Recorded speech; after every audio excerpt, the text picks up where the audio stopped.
consistently entertaining, extravagantly produced, the 1984 winner of the Academy Award for Best Picture, Amadeus is just about impossible to resist, which is exactly what limits it.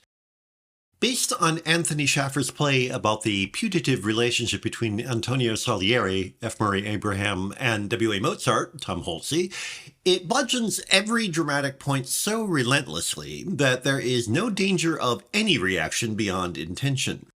The rollicking good times to result are real enough, but more than a little like a pianist banging a chord fortissimo repeatedly when finesse could evince even greater charm.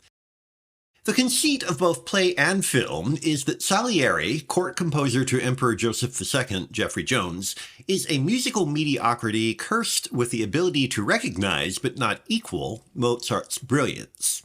Consumed by envy, Salieri does his best to block Mozart's career. When his schemes fail, he resolves to kill Mozart and to claim the Requiem Mass as his own composition. This dramatically convenient opposition is unfair to Salieri to the point of slander, but fortunately for Schaffer, you cannot libel the dead. At least he makes his calumny entertaining, thanks in no small part to Abraham, whose sly, slithering hypocrisy and guile inspire a kind of perverse admiration despite his contemptible actions. Salieri knows he's dirt, but as he says at one point, he is the patron saint of mediocrities, and thus his frustrations and humiliations are all too familiar to the rest of us. Holst's Mozart, on the other hand, points to the film's greatest weakness. The central irony of the story is that Mozart's genius does not compensate for his feckless, infantile behavior. In making that point, however, Mozart Holtz's fingernails on a blackboard performance makes Salieri's resentment a bit too understandable. The most obvious manifestation of Mozart's vulgarity is Holtz's famous asinine laugh. His loud obnoxiousness, no doubt, is exactly what director Milos Forman wanted, for there is little in the film that does not demonstrate his total control, and many of the secondary characters blow their horns as loudly. 18th century Vienna, actually Prague, is recreated with splendid pomp.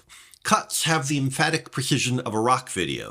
The settings and costumes provide a candy box of delights, and there are several priceless scenes, particularly one in which Salieri is humiliated when his plodding composition commemorating the meeting between the emperor and Mozart is transformed by the latter into a sparkling trifle that captivates everyone.